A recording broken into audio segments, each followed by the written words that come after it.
आपको लिए चलेंगे लाहौर, जहां पर अता तारड़ इस वक्त मीडिया से गुफ्तगू कर रहे हैं।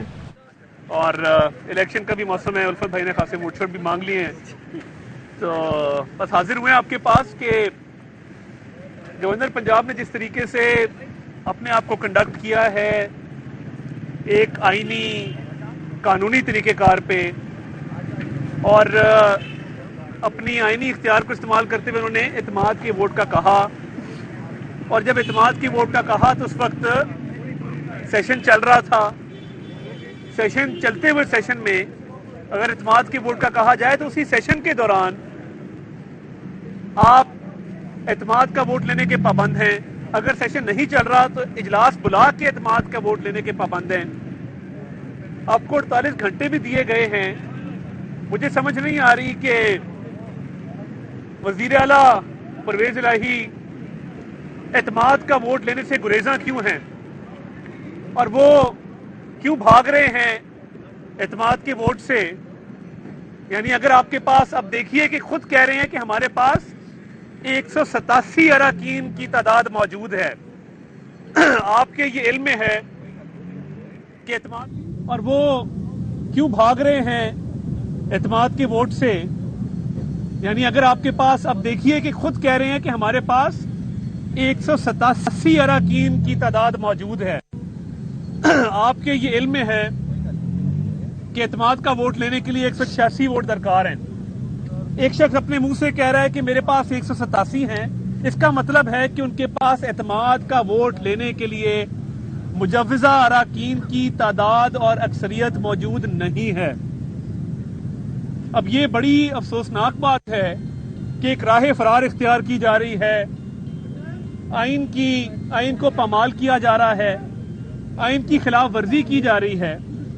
तो ये बहुत नामुनासिब बात है।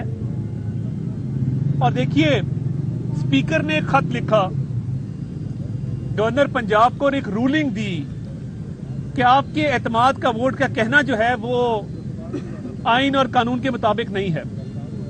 अब मैं आपको समझा दूं कि टेक्निकली, कानूनी तौर पे वो सही किस तरह था।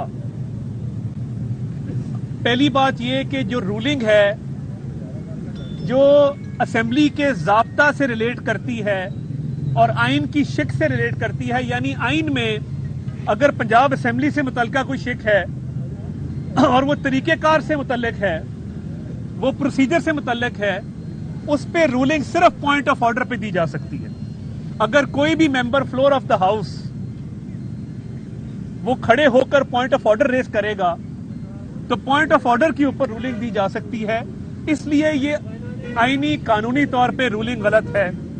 अब उस रूलिंग में मंजूर बट्टू केस का हवाला दिया गया। आप में से बहुत सारे साथी, गवर्नर राज लगाया हुआ था, सरूप साहब यहां पंजाब में गवर्नर थे, और उसके बावजूद कि वो वजीर आला नहीं थे, उन्हें 10 दिन का टाइम दिया गया एतमाद का वोट लेने के लिए।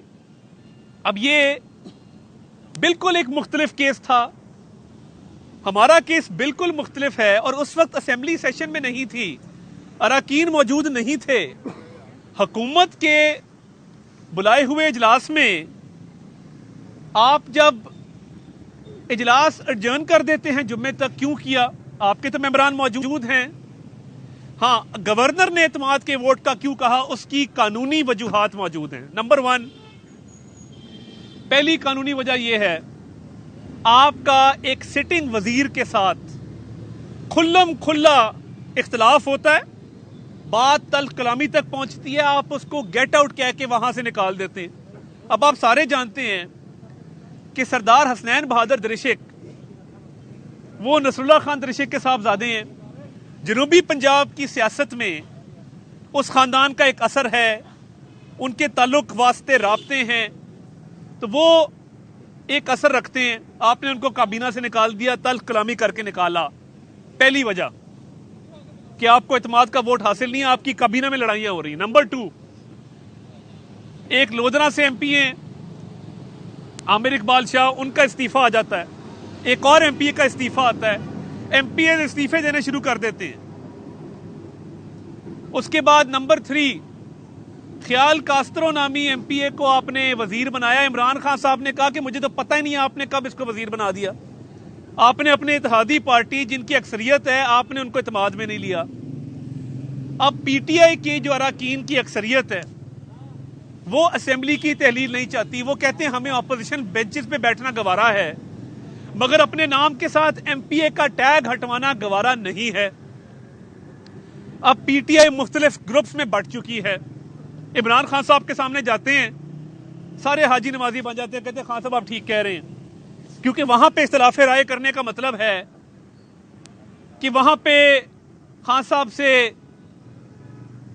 تلخ باتیں سننا, ڈانٹ ڈپٹ سننا, اس لیے کوئی جرت نہیں کرتا کہ وہ عمران خان کی موجودگی میں کہہ کہ آپ نے غلط فیصلہ کیا ہے, اسمبلیوں کو اپنی مدت مکمل کرنی چاہیے.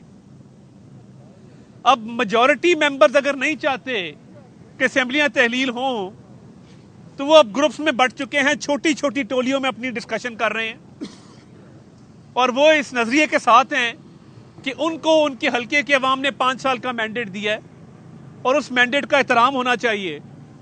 اب دیکھیے ان ساری چیزوں کے باوجود گورنر پنجاب نے میں سمجھتا ہوں بڑی بردباری تحمل مزاجی کا مظاہرہ کیا ہے اور وہ کوئی بھی غیر آئینی غیر قانونی قدم اٹھانے کو نہ تیار ہے نہ انہوں نے اٹھانا ہے.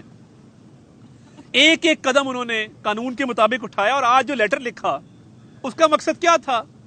قانون کے مطابق تو وہ پابند نہیں تھے. قانون میں یہ گنجائش اور آئین کے تحت یہ گنجائش ہے کہ اگر مقرر کردہ وقت اور مقرر کردہ دن پر وزیر اعلیٰ اعتماد کا ووٹ نہیں لیتے تو ان کو ڈی نوٹیفائی کر دیا جائے. یہ آئین اور قانون کی منشا ہے اور اعتماد کا ووٹ نہ لینے کا نتیجہ بھی یہ ہے کہ وزیر اعلیٰ کو ڈی نوٹیفائی کیا جائے. یہ بالکل کلیئر ہے, آئین اور قانون میں کوئی ابہام نہیں ہے. مگر پھر بھی گورنر پنجاب نے یہ بہتر جانا کہ اپنی قانونی پوزیشن کو واضح کر دیا جائے. آئین اور قانون کے مطابق جو انہوں نے اقدامات اب تک اٹھائے ہیں ان کی وجوہات کو بیان کیا جائے اور اسپیکر کو ایک خط لکھا, باقاعدہ اس کی کاپی وزیر اعلیٰ کو بھجوائی کہ یہ وجوہات ہیں جن کی بنا پہ آپ کو کہا گیا کہ اعتماد کا ووٹ لیں, جو آپ نے نہیں لیا اس کا جو لیگل کانسیکوینس ہے, جو نتیجہ ہے وہ درج ذیل ہے. انہوں نے اس میں اس کو درج کر دیا.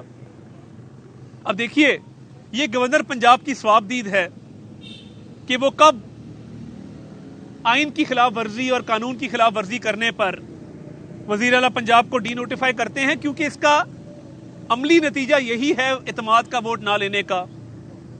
یہ ان کی ثوابدید ہے کہ وہ کل کرنا چاہیں, پرسوں کرنا چاہیں, کب کرنا چاہیں, یہ ان کی اپنی مرضی اپنی منشا ہے اور اس پہ نہ ان کو ڈکٹیٹ کیا جا سکتا ہے نہ ان کو مجبور کیا جا سکتا ہے. مگر افسوس کی بات یہ ہے کہ یہ جو آج باتیں چل رہی ہیں کہ ہم صدر کو خط لکھ رہے ہیں کہ گورنر کو آپ ہٹا دیں.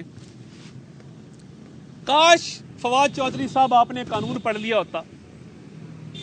آپ میرا خیال ہے کے جی کلاس میں تھے جب سے آپ نے جھوٹ بولنا شروع کیا ہے اور زندگی بھر آپ کے منہ سے سچ نہیں نکلا. تو مجھے یہ بتائیے یہ کس آئین کی شک میں درج ہے, کس قانون میں درج ہے کہ صدر پاکستان گورنر کو ہٹا سکتے ہیں؟ مذہقہ خیز بات ہے اور ایک ڈھنڈورا پیٹا جا رہا ہے گورنر نے آئین کی خلاف ورزی کر دی, ہم نے گورنر کے غیر آئینی اقدامات کے خلاف صدر کو خط لکھ دیا ہے. کیا ہمیں آپ بتا سکتے ہیں کہ وہ کون سے غیر آئینی اقدامات ہیں جو گورنر پنجاب نے اٹھائے یا وہ اٹھا رہے ہیں؟ نہ آپ کو آئین کا پتہ ہے, نہ آپ کو قانون کا پتہ ہے, نہ آپ کو اپنی پارٹی کا پتہ ہے, نہ اپنے ممبران کا پتہ ہے. اعتماد کا ووٹ لینے سے آپ ایوان سے بھاگ گئے ہیں. یعنی ہوتا ہے نا کوئی شخص کہتا ہے کہ جی میں گورنر کو خط لکھ دیتے کہ جی ہم یہ 48 گھنٹوں میں نہیں لے سکتے, ہم جمعرات کو لے لیں گے, تو چلیں شاید ہو سکتا ہے ہم کہہ دیتے کہ جی لے لیں. مگر یہ اراکین کی تعداد آپ سے انشاءاللہ قیامت والے دن تک پوری نہیں ہوگی, کیونکہ 186 اراکین کی حمایت آپ کو حاصل نہیں رہی. آپ اگر آئینی قانونی طور پہ بات کی جائے تو اب تو آپ کے پاس اکثریت نہیں ہے. آپ کس چکر میں آج بیٹھے ہیں بطور وزیر اعلیٰ؟ آپ کو تو یہ حق حاصل نہیں ہے. اور اتنی سی بھی اگر کوئی ڈیسنسی کوئی कर्टसी, कोई ख्याल होता नॉर्म्स का, तो परवेज इलाही साहब इस्तीफा दे के घर चले जाते. ये नौबत आ गई है कि उनको अब इस्तीफा दे के घर चले जाना चाहिए, क्योंकि वो आईनी कानूनी तौर पे तो वजीर आला नहीं हैं. बस इस बात की देर है कि गवर्नर साहब का फैसला करते हैं उनको डी नोटिफाई करने का, और उम्मीद है वो जल्द करेंगे. मगर ये 12 करोड़ आबादी का सूबा जिसको आपने तमाशा बना के रख दिया. आज भी आपने एलडीए की मीटिंग की है, वो अवाम को बताएं ना क्या ग्रीन किया है, क्या ब्राउन किया है, और आपके साहबजादे ने कितने पैसे पकड़े हैं, किसको ब्राउन से ग्रीन. यहां सारे जहां दीदा सहाफी मौजूद हैं, सबको पता है मैं क्या बात कर रहा हूं. सबको पता है कि किसको मोनसिलाई को किस तरह अरबों रुपया दिया गया है. ग्रीन एरिया वो होता है जहां पे काश्तकारी की जाती है, एग्रीकल्चरल लैंड होता है, उधर हाउसिंग सोसाइटियां नहीं बन सकती. अब आज लाहौर का मास्टर प्लान अप्रूव किया इस डर से कि अगर रात को मैं डी नोटिफाई हो गया, मैं जाते जाते अपने बेटों को अरबों का फायदा दे जाऊं. सन 2050 के लिए लाहौर का मास्टर प्लान आज अप्रूव हुआ है. उसमें लाहौर का जो मास्टर प्लान है उसमें ग्रीन एरिया को ब्राउन किया गया है. अपनी मनपसंद हाउसिंग सोसाइटियों के लिए बोलियां लगाई गई हैं कि अरबों रुपया ले आओ और यहां पे हाउसिंग सोसाइटियां अपनी बना लो. और जिन लोगों ने माजी में ग्रीन एरिया में हाउसिंग सोसाइटियां बनाई थी, उनको भी ये कानूनी हक हासिल हो गया है कि उनकी हाउसिंग सोसाइटियों को आज रेगुलराइज कर दिया गया है.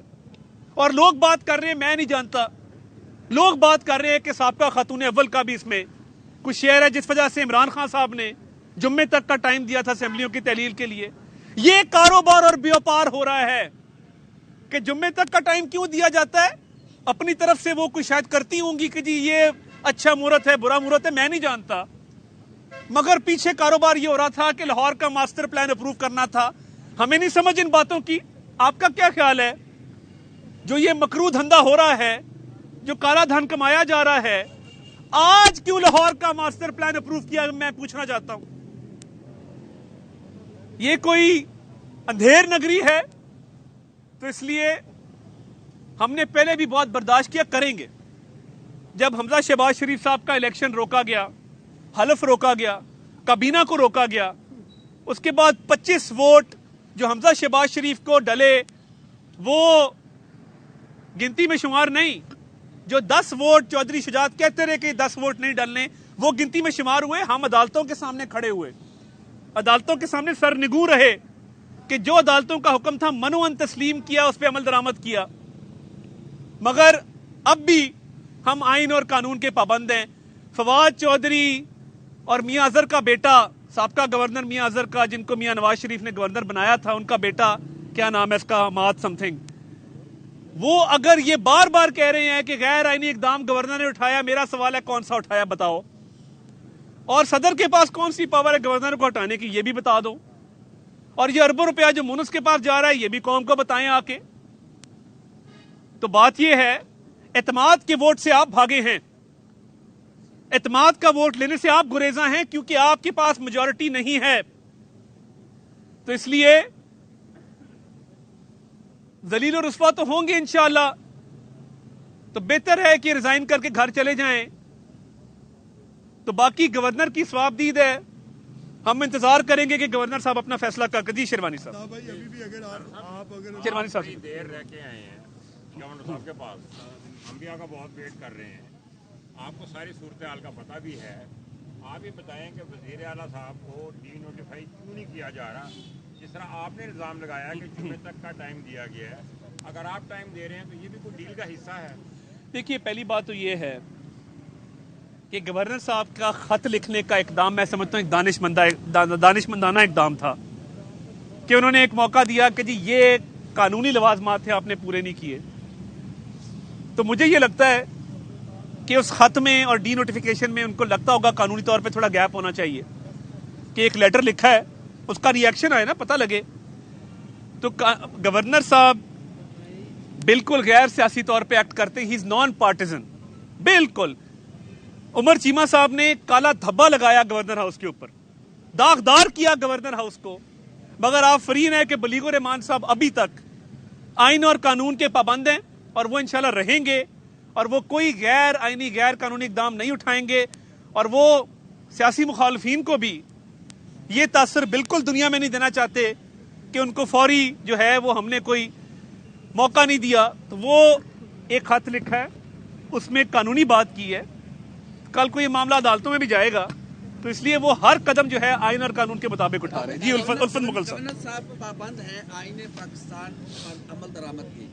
اس وقت گورنر صاحب کی جو لیٹر تھا اس کے مطابق وزیر اعلیٰ نے اعتماد کا ووٹ نہیں لیا اور وہ وزیر اعلیٰ نہیں رہے. ملک کا سب سے بڑا صوبہ ایک آئینی سربراہ سے محروم ہے. تو کیا گورنر صاحب یہ ڈی نوٹیفائی نہ کر کے غیر قانونی اقدام نہیں کر رہے؟ اور اگر نہیں کر رہے تو ایسا لگ رہا ہے کہ شاید 18ویں ترمیم نے آپ نے خود گورنر صاحب کو بالکل ایک ڈمی بٹھا دیا ہے, اختیار نہیں ہے گورنر صاحب کے پاس کہ وہ ڈی نوٹیفائی کر سکتے. دیکھیے گورنر صاحب کی صوابدید ہے, وہ کب ڈی نوٹیفیکیشن کرنا چاہتے ہیں, کل کرنا چاہتے ہیں, پرسوں کرنا چاہتے ہیں. آئین میں ان کو وقت کا پابند نہیں کیا گیا, اور انہوں نے آج ایک خط لکھا ہے, قانونی طور پہ لکھا ہے.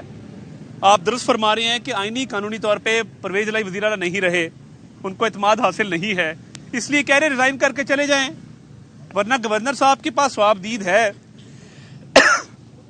اور وہ اپنا اختیار استعمال کرنا جانتے ہیں.